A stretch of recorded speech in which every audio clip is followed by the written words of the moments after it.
Few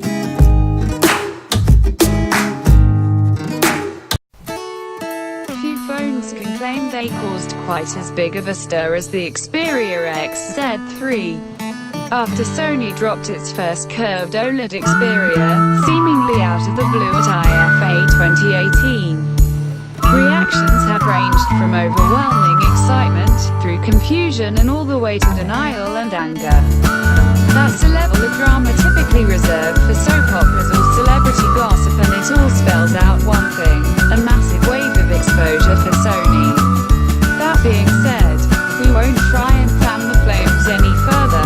The community is already doing an amazingly good job of it. What we will do, however, is delve into the Xperia XZ3.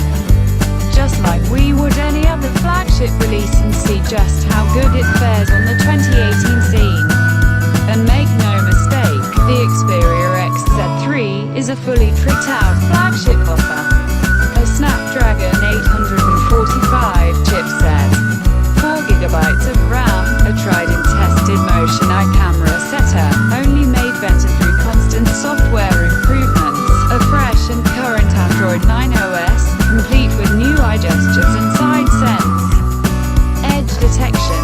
Clearly, the XZ3 has a lot going for it, with the gorgeous new OLED display merely sprinkled as a proverbial cherry on top of the Xperia cake. So, whether you're feeling the new display or feel let down by the latest iteration of Sony's design, we still urge you to come along on the following pages, since, if nothing else, the XZ3 is a milestone device. One that, for better or worse, will go down in the history book. And here's a chance to get acquainted with it.